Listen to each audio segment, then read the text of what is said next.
አይነት ነገር ልንገራችሁ፣ በደንብ አዳምጡኝ። የሚጠቅማችሁ ነገር ነው የምናገረው።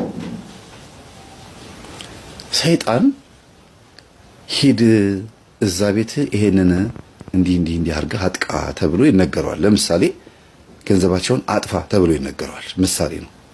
ወዳጆች ለስራ ለገበያ ብለው ብዙዎች ለራሳቸው እንደሚያስመትቱ ሁሉ በተለይም ተቀናቃኝ ተፎካካሪ በሚሉት በስራ በሚወዳደሩት ሰው ላይ ከስራ ውጪ እንዲሆን ስራውን እንዲጠላ እንዲከስር ያስደግሙበታል።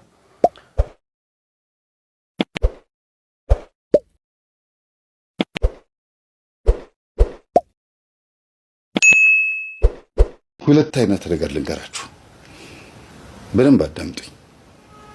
የሚጠቅማችሁ ነገር ነው የምናገረው። ሰይጣን ሂድ እዛ ቤት ይሄንን እንዲህ አድርገህ አጥቃ ተብሎ ይነገረዋል። ለምሳሌ ገንዘባቸውን አጥፋ ተብሎ ይነገረዋል። ምሳሌ ነው። ተላከ ከሆነ ሰው ቤት ሲመጣ ሰይጣን እንዴት ገንዘብ መጥፋት እንዳለበት እኮ ትልቅ የቤት ስራ ተሰጥቶት ነው የሚመጣው። እናንተ ምን የሚያደርግ ይመስላችኋል? ጥያቄ ይሄ ነው። ሂድና በጓዳ ገብተህ በዚህ ገብተህ ይሄን እንደዚህ አድርገህ ይሄን አጥፋ አይባልም። ሂድና ገንዘባቸውን አውድም ስለብ ነው የሚባለው። አውድምልኝ፣ አጥፋ፣ ንብረቷን አቃጠል ይባላል። ባልና ሚስትን አለያይ ተብሎ ይላካል። እንዴት ማለያየት እንዳለበት ለሱ ከባድ የቤት ስራ ተሰጥቶት ነው ወደ ቤት የሚመጣው ሰይጣን። ይመጣል፣ ቁጭ ይልና ኦኬ ይላል። እንግዲህ አስቡት። በርግጥ እኔም እንደ ሰይጣን ቁጠሩኝ ማለት አይደለም። እና እዚህ ቤት መጥቼ አሁን በምንድን ነው ማጣላቸው፣ እንዴት ላጋጫቸው ይልና ይፈልጋል። ልጆቹን አተኩሮ ያያል፣ ሰራተኛዋን ያያል፣ ፎቶዎቹን ያያል፣ ባልን ያያል፣ ሚስትን ያያል። አምሽቶ የሚገባ ማን ነው? ሚስት ባህሪዋ ምንድነው? ቼክ ያደርግና ደካማ ጎናቸውን ወይም ሚስትየዋ የምትናደድበትን ፓርት ባልየው የሚናደድበትን ፓርቲ ይመርጥና ይጀምራል። ስለዚህ ያጠናል ማለት ነው። ሲላክ መጥቶ በደንብ አድርጎ አጥንቶ ነው። በጣም ትልቅ ተልቆ ይዞ ነው የሚመጣው። ለምን? ጥያቄ ይሄ ነው። ለምንድን ነው ሰይጣን በዚህ ልክ ለሰው ታዛዥ ሆነው? የሰውን ነፃ ፈቃድ ለመጠበቅ ወይም የሰውን ነፃ ፈቃድ ለማገዝ ነው? ሰው አሳዝኖት ነው? ሂድና እንደዚህ አድርግ ሲባል እሺ ብሎ መጥቶ ከታዘዘው በላይ ተንኮል የሚሰራው? የታዘዘው እኮ ሀብት ንብረቱን አውድም ነው የተባለው። ግን እንዴት ማውደም እንዳለበት ሂሳብ ሰርቶ ቀምሮ መጥቶ እሳት እንዲለኩሱ የሆነ ቦታ ላይ የሆነ ነገር እንዲቃጠል የሆነች ነገር እንድትነሳ ምናምን ድራማ ሰርቶ ምናምን ነው አይደል ቤት ውስጥ ፍጅት የሚፈጥረው። ለምንድን ነው በዚህ ልክ ተደብቆ ስራ የሚሰራው? ሰውን ለማገዝ ነው ወይ? አይደለም። ስራው ስለሆነ ነው፣ አጋንንት ስለሆነ ነው። ሰዎች አሳዝነውት ወይ ምናልባት ይሄንን ፌቨር ስለሰራላቸው ገነት ይዘውት እንዲገቡ ፈልጎ አይደለም። ይሄንን ነው። ሁለተኛው ጥያቄ ደግሞ እግዚአብሔር በህልማችን የሆነ ነገር አሳየን እንበል። ለምሳሌ አንዲት ሴት ምሳሌ ነው፣ በመንገድ ስትሄድ መኪና ሲገጫት ከዛ ሰዎች አድነዋት እንደዚህ ሲያድኗት ወይም ደግሞ እንበልና እርግብ መታ ትከሻ ላይ መታ ቁጭ ስትል ያቺ እርግብ ደግሞ ከትከሻ ላይ ተነስታ መታ ፊት ለፊት እንደዚህ በዙሪያ መታ ደግሞ በዚህ ስትቀመጥ አንተም ባየር ላይ ይርክ ስትበር የሆነ መንደር ውስጥ ገብተህ መጠጥ ስትጠጣ ብዙ ህልም ልናይ እንችላለን። አስተማሪ የሆነ ህልም ደግሞ ያሳያችኋል። ጨለማ ክፍል ውስጥ ገብታችሁ ከዛ የሆነ አውሬ መጥቶ ሲያስጨንቃችሁ ደንግጣችሁ ሮጣችሁ ስትወጡ ከዛ ደግሞ በጣም ብዙ ህዝብ ያለበት ቦታ ላይ ገብታችሁ ደግሞ ስትደናበሩ ሲጠፋባችሁ ይሄን ህልም ማን ነው ድራማውን የሚሰራው? በጭንቅላታችሁ ውስጥ ያን ሁሉ ህዝብ ሪፕሬዘንት አድርገው ወክለው እናንተ ውስጥ ድራማ የሚሰሩት ማን ናቸው? ርኩሳን መናፍስት ወይስ መላእክቶች? እንደየድራማው እንደየማንነታቸው አይደለ? ርኩስ ህልም ካያችሁ ያሳያችሁ መልአክ ከሆነ ያን ርኩስ ህልም እንድታዩት እና እንድትማሩበት አድርጓል። ሰይጣንም ከሆነ ደግሞ ህልም ያሳያል። ስለዚህ ሰይጣንም በህልም ውስጥ ትወና መስራት ይችላል፣ በገሃድም ትወና መስራት ይችላል። መላእክትም በህልማችን ውስጥ ድራማ ሰርተው ያስተምሩናል፣ በገሃድም ደግሞ ያግዙናል። ሁለት የተለያየ ዓለም፣ እኛ ደግሞ መሃል ላይ ኒውትራል የሆነን ፍጥረቶች ነን ማለት ነው። በደንብ አስተውሉ እሺ። አሁን የትኛውን ነው እየመረጥን ያለ ነው? ወደ ቤትህ ባህያ ብር ተጭኖ ሲገባ በህልም ስላየህ ዛሬ ሀብታም ልሆን ነው ብለህ ያሰብክበት መንገድ አለ። ማን ነው ብሩን ጭኖ የመጣው ቤትህ? ወይም በህልምህ አህያው ሆኖ የታየው መልአክ ነው እንደ አህያው ሆኖ የተገለጠው ወይም ሰይጣን ነው ብር ሆኖ እንደ ብር ምትሃት ያሳየህ ማን ነው? ወይም ደግሞ አህያውን እየነዳ የመጣው ሰውዬ ያ የምታውቀው ሰውዬ ሊሆን ይችላል። እሱ ሰውዬ በህልም የታየው ማን ነው? በህልምህ እንዲታይ ያደረገው መላእክት ናቸው በሰውየው ተመስለው እንደዚህ አይነት ድራማ እየሰሩ ያሉት? ኦኬ፣ ስለዚህ አንተ በጣም ተፈላጊ ሰው ነህ ማለት ነው። በዚህ ልክ መላእክቶች ለአንተ ትወና እየተወኑ ድራማ እየሰሩ በህልምህ የሚገርም ጥበብ እያሳዩ ህልሙም ፈቺ አስፈልጎት እንዲፈታ ተደርጎ ምናምን በዚህ ልክ አንተ ትምህርት እንድትማር ከፈለገ እግዚአብሔር በመምህራን ብቻ ለምትማረው ማለት ነው። ተኝተህም ትማራለህ። አንተ በህልምህ ድራማ ተሰርቶ እንድትማር የሆነ አንድ የተፈለከበት ዓላማ አለ። አንተ ዋጋ የተከፈለልህ ሰው ነህ። ክርስቶስ ቤዛ ሆኖሃል። ደሙን አፍሶልሃል። በመስቀል ላይ ስጋውን ቆርሶልሃል። ገነት መንግሥተ ሰማያትን ፈቅዶልሃል። ልጅ እንድትሆን ባሪያ እንድትሆን ሳይሆን ልጅ እንድትሆን ፈቅዶልሃል። ለዚህ ማንነት ሲባል በሰማይ መላእክቶችን ወደ ምድር እየላከ ሲረዳ በምድር ደግሞ አዝርዕትን በሙሉ እያበቀለ ዝናብን እያረሰረሰ ፀሐይን እያወጣ በብዙ ነገር ደጋግፎ በህልምም እያስተማረ በብዙ ነገር ደጋግፎ አንተ ግን ከሱ እጅ ውጭ ነህ። አንቺ ግን ከሱ እጅ ውጭ ነሽ። ብዙ ነገር እያደረገ እግዚአብሔር ድራማ እየሰራ እኮ አልኳችሁ። እግዚአብሔር በህልም እኮ ነው። ሪል የሆነ ነገር አይደለም አይደል? ህልም ማን ነው ያን ትወና የሚተውነው እንዴ? የሆነ እኮ ስክሪፕት ነው የሚመስለው እኮ ስታዩት። አንዳንድ ህልም እኮ በቃ የተጻፈ ነው የሚመስለው። እንደዚህ ሆኜ ተራራ ወጥቼ ከዛ እንደዚህ ሆኜ የሆነ ቦታ ሲሄድ ትላላችሁ። ማን የሰራው ያንን? እግዚአብሔር። እንዴት አድርጎ እንግዲህ እኛን ሊያስተምረን ያን ነገር አዘጋጀው በአይምሯችን ውስጥ። እንዴት ነው እስቲ ሰው ተኝቶ ስጋው አልጋ ላይ ተኝቶ ነፍሱ ይሄን ሁሉ ቦታ ስትሄድ የምታየው? ነፍሱ እሺ ሄዳ ነው የእውነት አለ ማለት ነው። የሆነ ህዝብ የበዛበት ቦታ ላይ ነጭ ልብስ የለበሱ ህዝቦች መካከል ዳቤ ሲበላ ደግሞ በህልማችን የምናየው ቀን ነው። በህልማችን የምናየው እኮ ቀን ነው፣ ግን እኛ ሌሊት ነው የተኛ ነው አይደል እንዴ? ህልም ውስጥ ቀን ሆኖ ነው የሚታየን። ዳቤ እየበላ ነጭ ለብሰን እየዘመርን ነው የምናየው። ነፍስ የት ነው ሄደችው? ሌላ ዓለም አለ? እንዴት ነው ይሄ ላይፋችን? ለምንድነው ሰው ከዚህ ከስጋችን ወጣ ብሎ ሌላ ነገር ማሰብ ያቃተው? የሆነ እኮ በጣም ቆቅልሽ የሆነና በጣም ትንግርት በቃ የሚገርም የሚደንቅ እኮ ማንነት ያለን ሰዎች ነን፣ ፍጥረቶች ነን እኮ እኛ ሰዎች። በብዙ አይነት ነገር ሲያስተምረን አንረዳል ነው አንመለሳል ነው። መደነቅን ያለብን እኮ በምናየው ህልም እኮ ኖርማል ዝም ብሎ እኮ እንደተራ የምታልፉት ነገር አይደለም። በእውንም ደግሞ እግዚአብሔር ያስተምራል። በጓደኛ ላይ አድሮ መጥቶ አልሰማ ስትሉት በህልም ያናግራቸዋል። እንዲያውም ከፊት ለፊቱ ትምህርት ይልቅ ከሰባኪው ይልቅ በህልም የምናየው ነገር ነው የምናምነው። ብዙ ጊዜ ህልም አጋንንትም ሊያጭበረብር ይችላል። እንደ ውሎህ ነው ወይም ደግሞ እንደ ማንነትህ ነው። ተግባራዊ ክርስትና የምትኖር ከሆነ እሱም ከስንት አንዴ ነው ጤነኛ ህልም የምናየው። በአጋንንት ሞኖፖል ቁጥጥር ውስጥ የሆነ ነው። በእነሱ ኮንትሮል ሆኗል፣ ታግቷል ማለት ነው አይምሯችን። የተጭበረበረ ህልም አይተን ተጭበርብረን ቀርተናል። እግዚአብሔር ይሆነንና ጥያቄዎቼ ምንድን ናቸው? በእኛ ውስጥ እኛ ሳናውቀው የሚተወን የሆነ የሚሰራ የሆነ ስራ እንዳለ አድርጎ የሚሰማን ነገር አለ። ለዛ ነገር ራሳችንን እስቲ እናዘጋጀውና እስቲ ምንድነው ጌታ ሆይ ከማቀው ከዚህ ከህይወቴ ውጪ ሌላ ማላቀው ሌላ ዓለም አለ፣ እሱን እስቲ ግለጥልኝ በሉት። የሆነ እንቆቅልሽ የሆነ ነገር አለ የማይፈታ ግን ሊፈታልን ፈቃደኛ የሆነበት ለሐዋርያት ቋንቋ የወረደላቸው ይሄን እንቆቅልሽ ለመፍታት ነው። ሰውን እንዲፈውሱ መፈወስ ስልጣን የተሰጣቸው ይሄን እንቆቅልሽ እንዲፈቱ ነው። ስለ መንግስተ ሰማያት ቅዱስ ጳውሎስ ሶስተኛው ሰማይ ድረስ ሄጃለሁ ያለው የጻፈልን ይሄን እንቆቅልሽ ለመፍታት ነው። ሌላ ዓለም እንዳለ የጻፉት ቅዱሳን በሙሉ ምድር ላይ ያለውን ነገር ለቅን በሐሳባችን የሆነን ዓለም በአይምሯችን እንድንከስት ስለተፈለገ ነው። ኮንትራት እድሜ እየኖር እንደሆነ እንዲታወቅ ነው። እና ዝም ብሎ ምድር ላይ ባለ በቀል ብቻ አንበቃቀል ለማለት ፈልጌ ነው። ሄዶ እንትናን ለመበቀል ይሄን ለመውጋት አጥሩን ለመግፋት ይሄንን መተት ለመወርወር በመስተፋቀር ለማግባት ሀብት ንብረት አግኝቶ ልጆች ወልዶ ለመኖር ከዛስ በቃ ምንድነው? እሺ በየቀኑ የሚቀርብልህ ምግብ ስጋ ወጥ ስለሆነ አሪፍ ህይወት ኖርክ ማለት ነው። የሚገርም ጁስ ስለጠጣህ አሪፍ መጠጥ የሆነ የሚገርም መኪና ውስጥ ስለኖርክ የሆነ ቤት ውስጥ ስለኖርክ በቃ ብቻ የሚገርም ልብስ ስለለበስክ በቃ እሱ ነው ህይወት ማለት ነው። ከዛ ባሻገር ሌላ ነገር አይታየንም። ተኖረ እኮ ሀብታም ሆኖ ኖረው እኮ ልጁ መልክ የለኝም ብሎ ሀብት አግኝቶ ደግሞ ሴቶችን አገኘ እንደፈለገ ኖረ። አሁን ያለበት ህይወት ደግሞ ሌላ ነው። ሁሉ ነገር ያልፋል ቤተሰቦች። ገንዘብም ያለበት ነገር፣ ሞት ያለበት ነገር ያልፋል። ህይወትም ያለበት ነገር ያልፋል። ግን ወደ ዘላለም ነው የምናልፈው። ኖረናል፣ እናልፋለን። በምንም አይነት መንገድ ኑሩ ታልፋላችሁ። የማያልፍ የለም። ኢየሱስ ክርስቶስም ሞቷል፣ ድንግል ማርያም ሞታ ተነስታለች። ሁሉም ሞቶ ተነስቷል። ሞትን ያልቀመሰ የለም። እንሸኛኛለን እንጂ እናረፍድ ይሆናል እንጂ የሚቀር የለም። ስለዚህ በቀል የእግዚአብሔር ነው። እግዚአብሔር ሲበቀል ደግሞ ስሙ ፍቅር ስለሆነ በፍቅር ነው የሚበቀለው። እግዚአብሔር መድኃኒት ነው። ሲበቀል በመዓትም ሊበቀል ይችላል። ሊያድነን ሲፈልግ አልታዘዝ ካልነው በመዓት ይበቀላል። ለሱ እንስጠው በቀልን። ዋጋ ያስከፍል፣ አለበለዚያ ዋጋ ያስከፍላል በህይወት ውስጥ።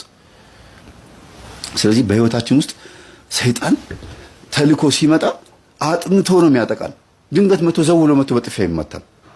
አይቶ ለአንድ ሳምንት አጥንቶን ቤቱ ምን ይመስላል፣ ማንን ብነካ የቱን ብነካ በጣም አበሳጨዋለሁ፣ የቱን በወስድበት ነው በጣም የማናድደው፣ ራሱን ሊያጠፋልኝ የሚችለው የትኛውን ነገር ብነካበት ነው ብሎ ቼክ አድርጎ አጥንቶ ነው። ለምን ከሰውየው ከላኪው ይልቅ ከደብተራውና ከመታቹ ካስመታቹ ይልቅ ሰይጣን በአስተሳሰብ እዛ ቦታ ላይ ተሽሎ ስለተገኘ። ግን በአስተሳሰብ መብለጥ የነበረበት ሰው ነው። ለምን ሰው ጸጋው አልተገፈፈም፣ ሰይጣን ግን ጸጋው ተገፍፏል። ጸጋው የተገፈፈ መንፈስ ይብለጠን። ሰይጣን እኮ እኛን በልጦናል ብንል ምናልባት ባለመታየት ነው እኮ። አሁን እዚህ ጋር ይሆን እዛ ጋር ይሆን አላውቅም። የእግዚአብሔር መንፈስ በዙሪያ እንዳለ ነው የምረዳው እኔ። ሰይጣን እኛ በአይናችን በዚህኛው አይናችን ልክ በማይክሮስኮፕ ቫይረሶችን ወይም ደግሞ የተለያዩ ጀርሞችን እንደምናየው ኖርማሊ ግን ጥሬ ስጋ ፊት ለፊት ሲመጣ ጀርሞ አይታይም። ወይም የሆነ ምራቅ ጠብ ብዬ እንደዚህ ሳየው ግን ይታያል። በዚህኛው አይናችን ሰይጣንን ማየት ስላልቻለን ብቻ ነው እየተበላን እየተሸወድን ያለ ነው እንጂ መንፈሳዊ ብንሆን በመንፈሳዊ መነጽር እናየዋለን።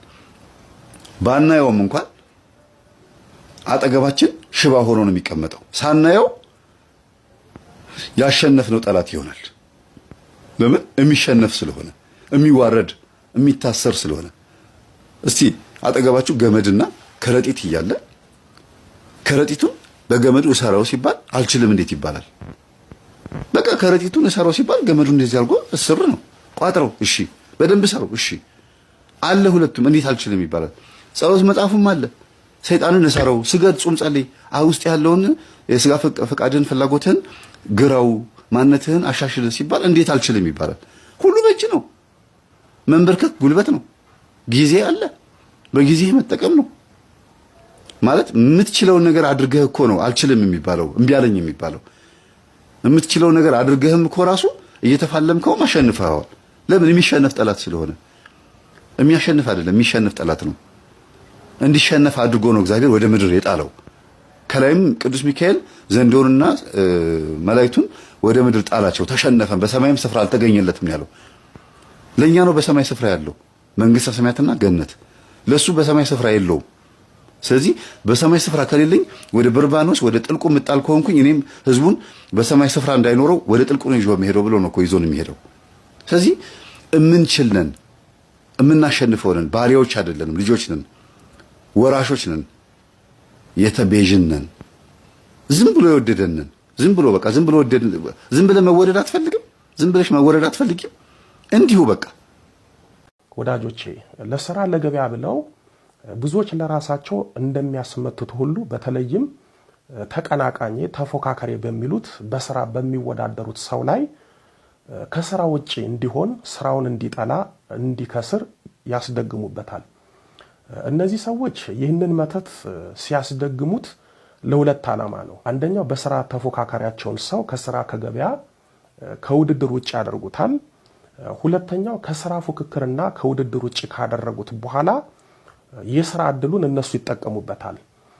በሱ የስራ ዕድል እነሱ ያለ ተቀናቃኝ ይሰሩበታል። ይሄ ሰውን ዘርፎና ገፎ እንደማባረር ነው። እንዲህ አይነት ታሪክ ለማወቅ መርካቶ ገባ ብትሉ ብዙ ነገር ትሰማላችሁ።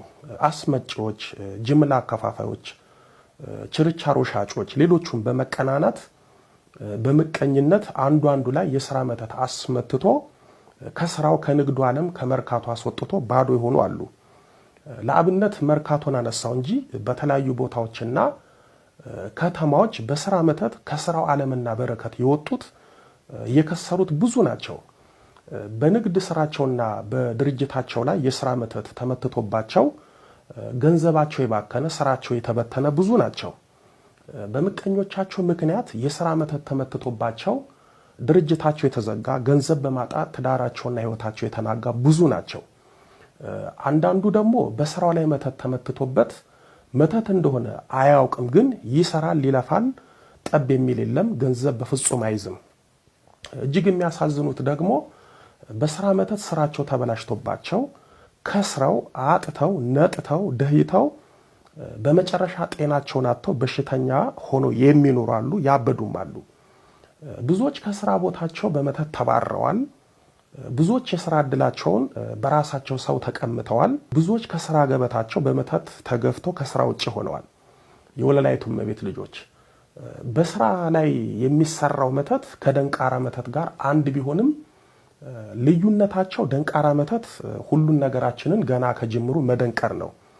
ይሄኛው ግን መደንቀርና በስራችን የምናገኘውንና ልናገኘው የምንችለውን ጥቅማችንን በማበላሸት በመዝጋትና በማሳጣት ላይ ያተኮረ ነው።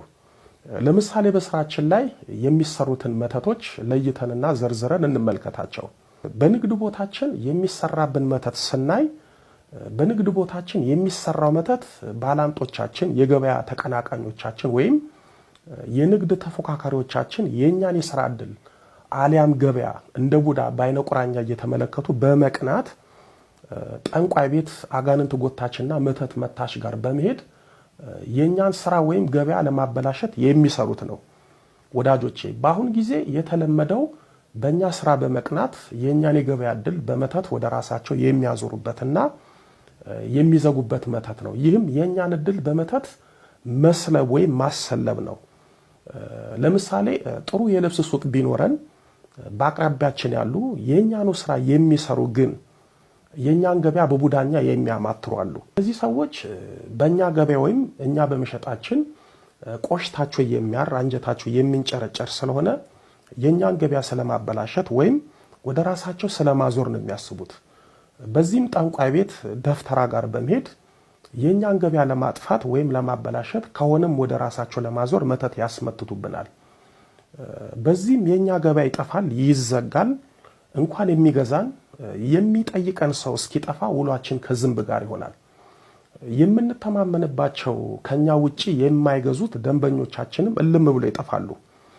የሚገርመው በስራችን ላይ መተት ሲመተት ደንበኞቻችን ባልታወቀ ምክንያት ይጠፋሉ። ከመጡም ከኛ አልፎ ከሌላ ይገዛሉ። በተለይ ዛሬ ካልተሸጠ ነገ የሚበላሽ ነገር ከሆነ ለምሳሌ ስጋ ቤት፣ ምግብ ቤት ወዘተ ከሆነ በስራ መተት ምክንያት ገበያው መዘጋት ብቻ ሳይሆን ያዘጋጀነው ነገር ይበላሻል፣ ገንዘቡን በኪሳራ ይባክናል። ያስመተቱብን በስራ ተወጥረው ሽጠው ሲውሉ እኛ ዝንብ እሽያል የነሱን ገበያ እየታዘብን በእነሱ ገበያ እየተገረምን እንውላለን። ግን እኮ የሚሸጡት የሚለውጡት በእኛ የገበያ ዕድል ነው። በነገራችን ላይ የገበያ ዕድል የሚባለው ድግምት ብዙ ነጋዴዎችና ሰዎች የሚጠቀሙበት ነው። ብዙ ደፍተራዎችም ብዙ ገቢ የሚያገኙበትና ለብዙ ሰዎች የሚደግሙት አንዱ ድግምት የገበያ ዕድል መተት ነው። ለገበያ እንሰራለን፣ የተዘጋ ገበያ እናስከፍታለን፣ በገበያ መተት ሀብታም እናደርጋለን የሚለውን መስማት በአሁን ጊዜ በጣም ቀላል ሆኗል። የወለላይቱ እመቤት ልጆች እንደነገርኳችሁ በስራችን በመቅናት የሚመተት መተት ዓላማው ስራችንን ማበላሸትና የስራ ዕድላችንን መቀማት ቢሆንም ግን በስራችን ምክንያት የተመተተው መተት ጤናችንንም ህይወታችንንም ቤተሰባችንንም ሊጎዳ ይችላል። ምክንያቱም መተቱ የሚመተተው በአንድ ነገር ላይ ስለሆነ የተመተተበትን ነገር እንደ ደንቃራ መተት አምጥተው በስራ ቦታችን ሊጥሉትና ሊያስቀብሩት ስለሚችል ነው። እኛም በስራ ቦታችን የተጣለውን አሊያም የተቀበረውን መተት በእጃችን ስንነካ በእግራችን ስንረግጥ በሽተኛ ልንሆን እንችላለን። ምክንያቱም ያለ ጸሎት ህይወት የተጣለን መተት በእግር መርገጥ ወይም በእጅ ማንሳት ከበሽታ እስከ ሞት ሊያደርስ ይችላል። ለምሳሌ በእጃችን ከነካን በእግራችን ከረገጥን ስራችንን ብቻ ሳይሆን ጤናችንን ልናጣ እንችላለን። ለእጅና ለእግር ሽባነት፣ ለወገብ ህመም፣ ለሰውነት እብጠትና ቆስለት ብለውም ለሞት እንዳረጋለን። ብዙ ሰዎች ሆቴል፣ ፋብሪካ፣ ማከፋፈያ ድርጅት፣ የመኪና መሸጫ ሱቅና የተለያዩ የግል ድርጅቶች አስመርቀው ከፍተው ለጊዜው ገበያቸው ሞቅ ደመቅ ይላል፣ በዚህም ይወራላቸዋል። ግን በድንገት ባልታወቀ ምክንያት ገበያው ጠርቀም ብሎ ይዘጋል። ደንበኞቻቸውም እነሱ ባላወቁት ምክንያት ይርቋቸዋል። ማሽኖቻቸው አዲስ ሆነው አልሰራም ይላሉ። ቢጠገኑ ቢሰሩም አይሰሩም። ማሽኖቻቸው በድንገት ተበላሽተው በዚህም ተሰቃይተው ማሽኖቻቸውን ፋብሪካቸውን ይሸጣሉ ወይም ከስረው ከገበያ ያወጣሉ። የት ይደርሳሉ? ለስንት ቤተሰብና ሰዎች ብሎም ለሀገር ይተርፋሉ የተባሉት ስራቸው በመተት ተጠርቅሞ የመንግስትና የሰው ዕዳ ተሸክሞ ይቀመጣሉ። በዚህ ምክንያት ስንቱ ለእስር፣ ለህመም፣ ለእብደትና ለሞት ተዳርጓል። ይህንን ስትመለከቱ መተት ግለሰባዊ ብቻ ሳይሆን ኢኮኖሚያዊ፣ ሀገራዊ ጥፋትና ውድመት የሚያደርስ በክፉ ሰዎችና በክፉ መናፍስት የሚሰራ ክፉ ድርጊት መሆኑን ትረዳላችሁ። ስለ እውነት እኛም ላይ ጥፋት አለብን። ብዙ ጊዜ የትኛውንም ስራ ለመስራት ስናስብ ፈቃድ እግዚአብሔርን በጸሎት አንጠይቅም። ስራውንም ስንጀምር በአባቶች አስባርከን አንጀምርም። በሰውኛ የጀመርነው ስራ በሰዎች ቅናት፣ በአጋንንት ጣልቃ ገብነት ይበላሻል። በጸሎት ሳይሆን በሰዎችና በስጋ እውቀት ተማምነን የምንጀምራቸው ስራዎች እኛ እንደ ቆራጮህን ያመጣነው ሌሎቹ እንደ ጆፌ ሳይለፉበት ይበሉታል። እኛ ከሰውም ከራሳችንም ጋር ታግለን በስንት አበሳ ያመጣነውን አንዱ በመተት እንዳንበሳ ይቀማናል። በአሁን ጊዜ ስራቸው በምቀኛ ሰዎችና በአጋንንት ተንኮሎች ስራቸው ተበላሽቶ ስራ አጥተው የሚንከራተቱን እግዚአብሔር ይቁጠራቸው። የኛ የመንፈሳዊ ሕይወት ድክመትና ጸሎት አልባነት እኛነታችንን፣ ስራችንን፣ እድላችንን፣ ዕውቀታችንን፣ ገንዘባችንን በአጋንንትና በሰው እንዲወሰድ አድርጎብናል። እዚህ ላይ በፋብሪካና በማሽኖች ላይ የሚመተተውን መተት አብራርተን እናያለን።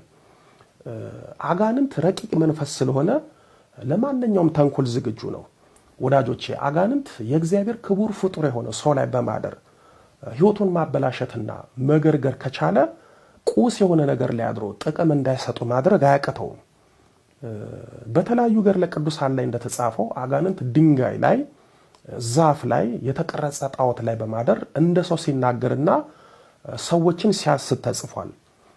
ዛሬም በምቀኞቻችን በስራ ተቀናቃኞቻችን እየተጎተተ የሚመተተው መተት ሰው ሰራሽ ማሽኖች ላይ በማደር ስራቸውን በአግባቡ እንዳይሰሩ እንዳይከውን ያደርጋቸዋል። እንዲሁም በተሽከርካሪዎች ላይ የሚጣል መተትም ተሽከርካሪዎቹ አገልግሎት እንዳይሰጡ ያደርጋቸዋል። የሚገርመው ባለማሽኖችና ባለተሽከርካሪዎች ማሽኖቹና ተሽከርካሪዎቹ ብልሽት ሲገጥማቸው ተበላሸ የተባለው ዕቃ ይቀየራል፣ ግን ማሽኑ አሊያም ተሽከርካሪው አልሰራ ይላል። በስራችን ላይ የሚመተተው የስራ መተት ማሽኖችን፣ ተሽከርካሪዎችን እንዳይሰሩ ይደነቅራል። በዚህም ስራው ይበደላል አሊያም ይታጎላል።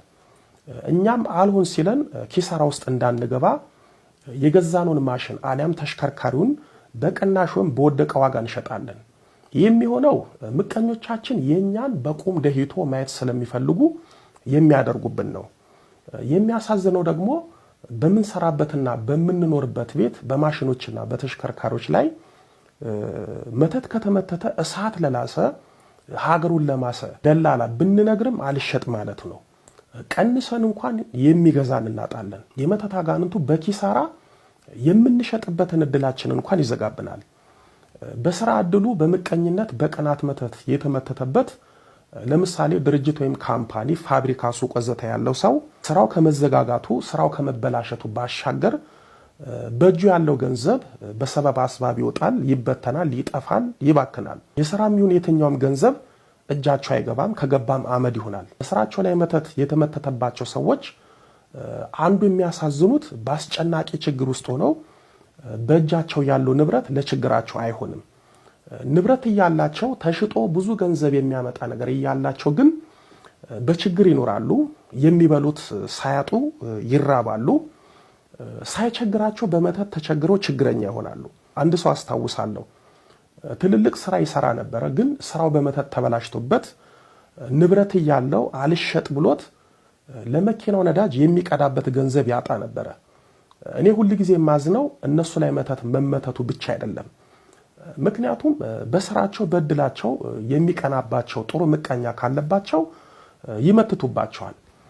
የማዝነው ሁሉን ነገር ማለትም ስራቸውን፣ ገንዘባቸውን፣ ሀብታቸውን፣ ንብረታቸውን በመተት ካጡ በኋላ ወይም በመተት ሁሉ ነገራቸው ከወደመና ባዶ ከሆኑ በኋላ